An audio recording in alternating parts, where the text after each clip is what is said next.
sa laulain mo na ipaninda mo! Tama. Correct! Stop! Ito? Lorna, huwag ka naman magsalita ng ganyan. Ako mismo ang naghahanda ng Ricardo sa pagluluto. Saksi ang langit, malinis ang pagkain ko. Tama! Dinamay mo pa yung langit! Eh, di saan galing ang ipis? Eh, di ba ka doon din? Langit? Eh, sa bubong! Sa baba! Ano naman hindi nag-iisip? Sumangit sa bubong? Nahulog lang! Ay, nako! Hindi! Basta kailangan kayo, ireklamo kayo sa sanidad. Eh, bakit kayo? Ha? Papayag pa kayo na binababoy ang pagkain nyo? Oh, di ba? Alam ko kasi kung kamuha na Lorna, sumusobra ka na. Marangal ako nagtatrabaho. Baka aksidente lang ito. Ikaw ang naglagay ng ipis sa parisan ko. Ano? Ako? Hoy, nagbibintang ka Kami ang sisihin mo? Hello? Sino ka nga ba? Ba't kayo nagbibintang? Mas ugali yan, ha? Pangit yun! Sino bang makikinabang pag nasira ang customer ko? Di ba kayo ni Jomar na sinusyota mo kahit may asawa na? Hoy!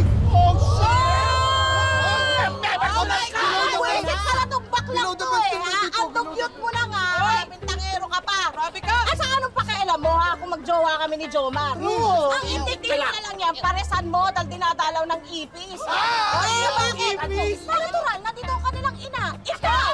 Ang huwi na malaking ipis! Bastos ka! Kala mong ganda mo? Ganon! Halika dito! Yan ang bagay sa'yo para manahimik ang bakla ka! Grabe ka!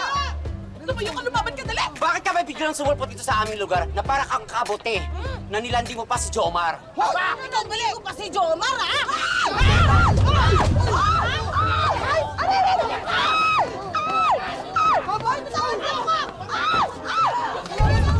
Oh my God! Bitawan niyo!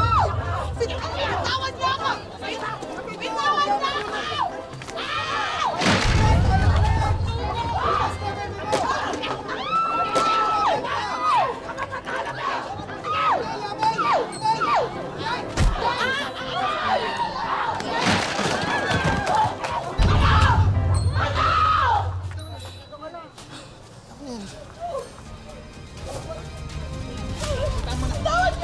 Ano ba? Ang lakas mo pala, bebe ko. Para kang wrestler. Salbahay kayo, hindi kayo naawa! Besta ka. Okay ka lang. Tayo ka, kaya mo tumayo. Sige, dandan lang ha. Dandan lang. Oo. Oo, saba. Halika. Halika dito. Sige. Sige. Hakbang ka. Isa. O, sige.